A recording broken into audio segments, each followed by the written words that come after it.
Turtle Wow just came out with a brand new roadmap for their 2024 to 2025 like content that they're going to be releasing over the course of the next year, maybe 2 years, but there's a lot of stuff here that's actually really exciting. So I'm going to go ahead and switch over to the page right here. This is the roadmap. Let's zoom in a little bit. Actually, can I do that? Oh, that's even better. Okay, so the first one right here. Now, mind you, they don't have exact dates. This is just, they're planning to start with Tower of Karazhan and then along the way, and then Hammers and Talons.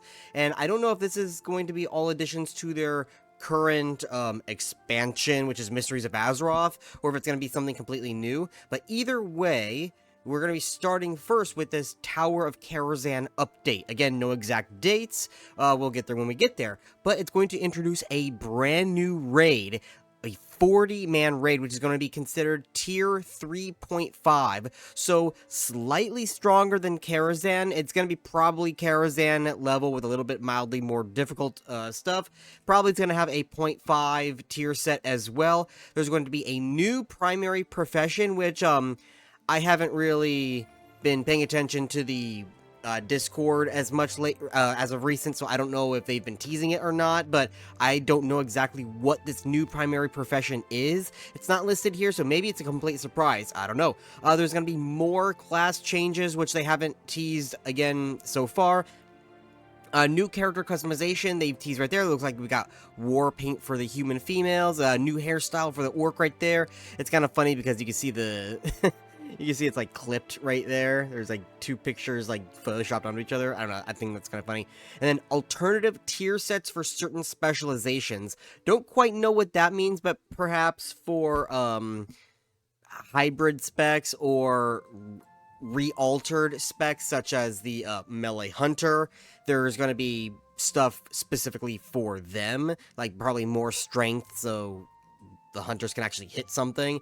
I don't know. We'll find out when we get there.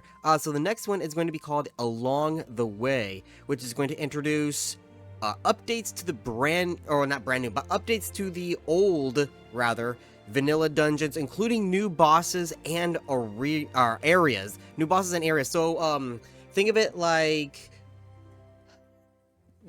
I'm trying to think of an example. In other servers such as Project Epoch, some of the dungeons have completely new areas, some of them are completely overhauled, and some of them are the same but have new introduced rares and bosses. I believe Turtle Wow has touched on that a little bit, but they're going to actually, like, do it now, like with older dungeons, adding new wings, adding new bosses, new rares, stuff like that. I believe they did touch upon that a little bit somewhere, but I don't quite remember. Anyway, there's going to be PvP and economy updates. I don't know what exactly that means by economy update. I know it's definitely a little bit inflated. It's not nearly as bad as, like, Classic WoW, for an example. Like, I've definitely seen worse when it comes to inflation on World of Warcraft servers, but, I'm not sure what they mean by economy updates. Again, most of this is just, like, what they're planning for. They haven't gone in depth into any of these things, so we don't know what exactly economy update means. I'm just thinking, like, what could it mean, or possibly a speculation on what it could be. Same thing with PvP updates. Are they adding stuff to PvP? Are they changing classes to be better at PvP? What is PvP update? You know what I mean? Faction leader loot. That's definitely going to be a PvP update because it's going to incentivize raiding the other factions' cities to kill the faction leader for probably like raid quality loot. I mean, hell, sign me up for that. The survival skill overhaul. Yes, it definitely needs an overhaul. It needs to be useful, or just something. It needs to be either useful or something completely cosmetic. Like, I know for Warcraft, his survival skill is kind of like a survival game where you're cutting wood, but the wood can be used to build things and stuff like that, and you can make the fires and yada yada, which you can kind of do here. You can make the survival campfires, which give you a spirit boost, a little bit more than a normal cooking campfire, but really the only thing that people use the survival skill for are the tents. You never see anything else from the survival skill, so a complete overhaul to make more things worth it, I think is a good idea.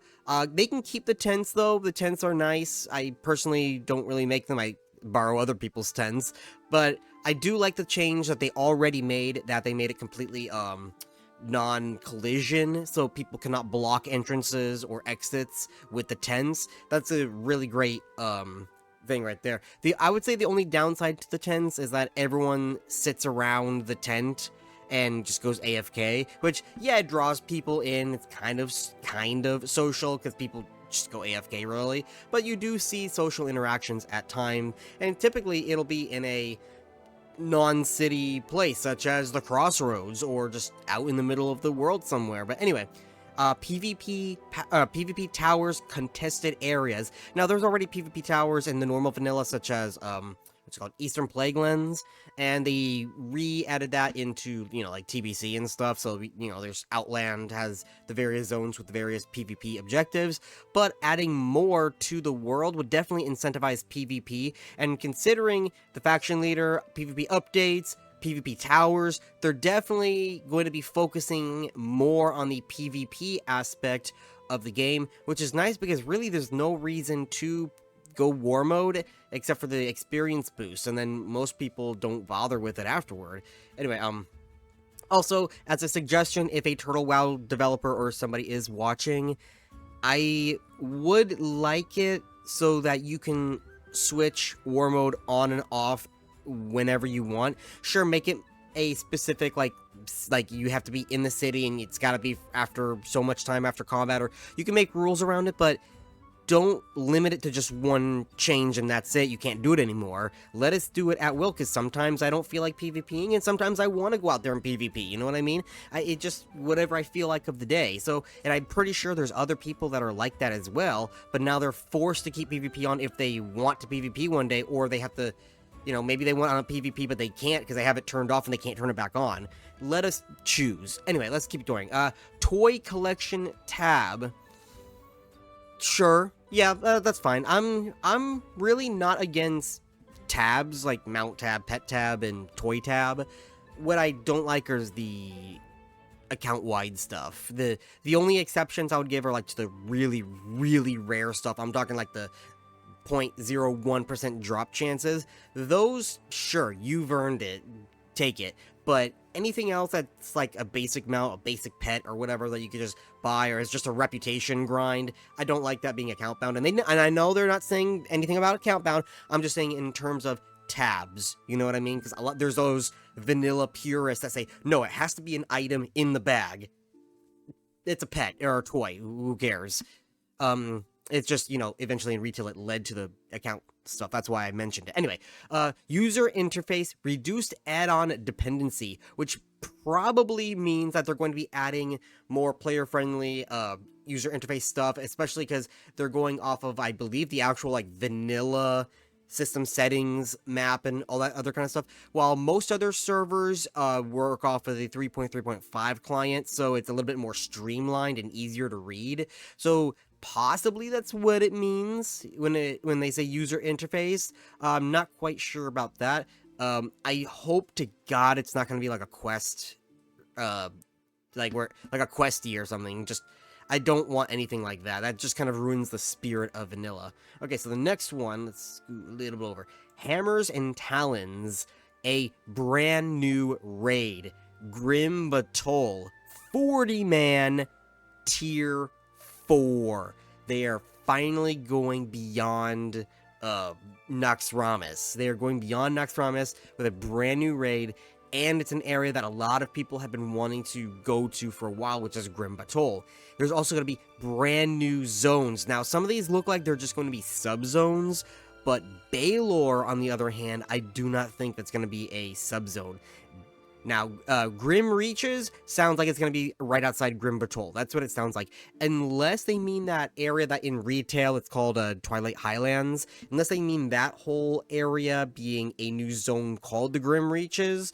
Sure, but possibly that, you know, that little semicircle where the dragons are right outside Grim Batol, that might be expanded upon and turned into the Grim Reaches as a subzone. Northwatch Ridge. Northwatch is the Kultiran for in Duratar. So if it's Northwatch Ridge, probably it's going to be a, like, up in the mountain area behind Northwatch. It's going to be a new subzone, so something like that. And if they and more, so more subzones probably, or more zones. But Baylor, on the other hand, Baylor in the lore is a full-on island. It's part of the Azeroth Kingdom, because most people now think of Azeroth as the planet name.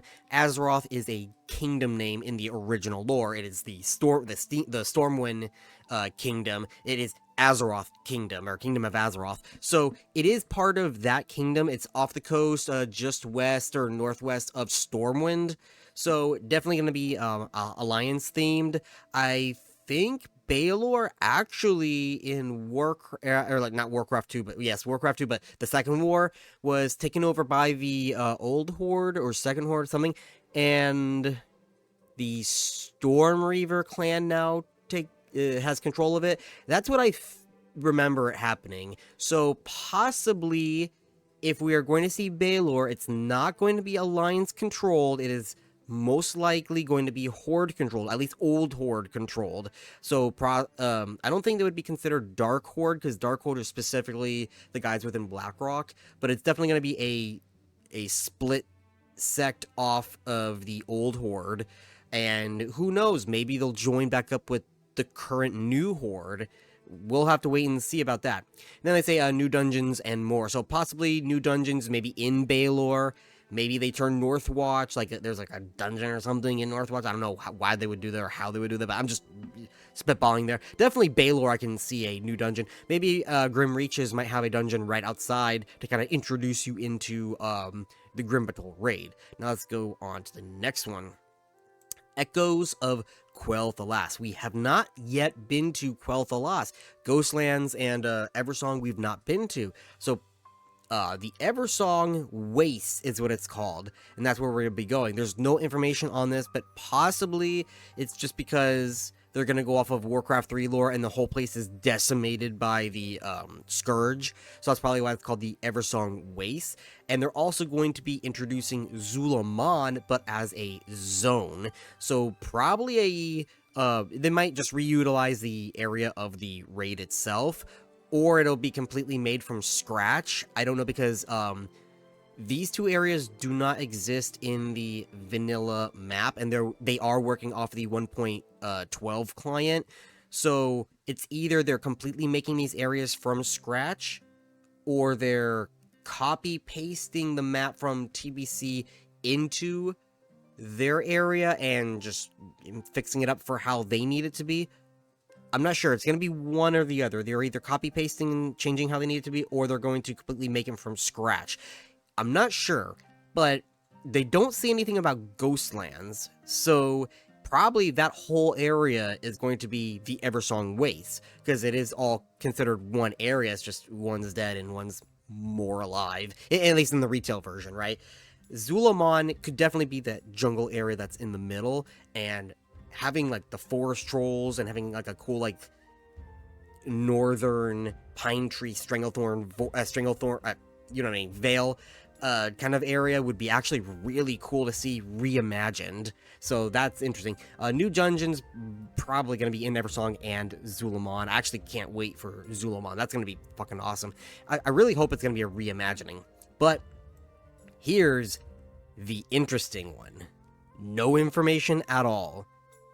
Not the Burning Crusade. Turtle WoW 2.0.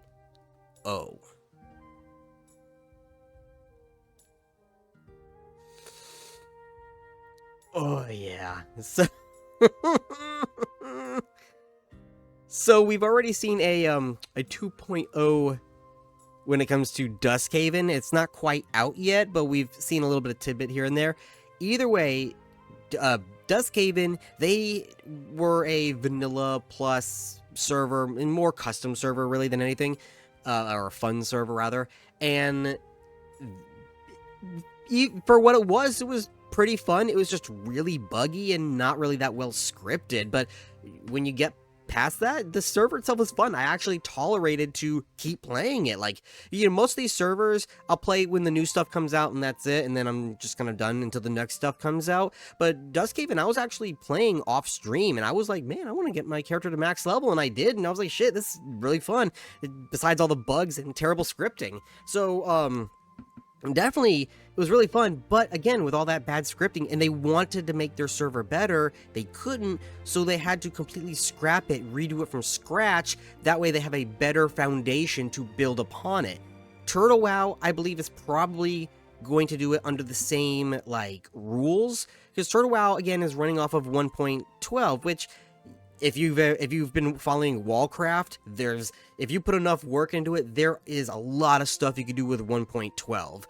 But most servers work off 3.3.5 and then they scale it down to vanilla because it's just easier to work with, cleaner, and other stuff on top of that as well, right? Like, a lot of the bugs are gone, a lot of the quality of life, such as mounts not disappearing when you jump into the water, stupid shit like that, right? But we don't know if they're going to just overhaul a 1.12 or upgrade to a 3.3.5, downgrade it. Are they going to re-add all the stuff that they already added to Turtle WoW? I don't know. Are they going to re-add... Like, they'll probably keep the goblins, they'll probably keep the high elves, but are they going to add stuff that they wanted to but just couldn't because of the limitations of a 1.12 client?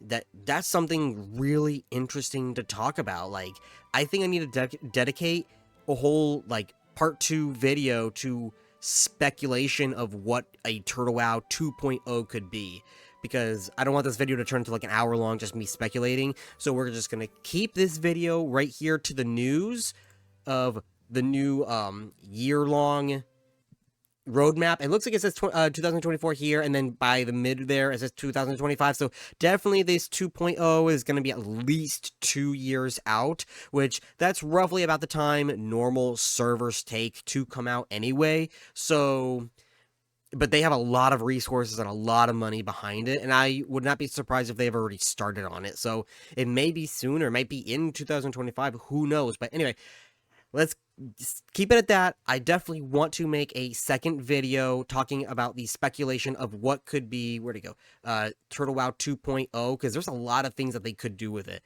And I will see you guys next time.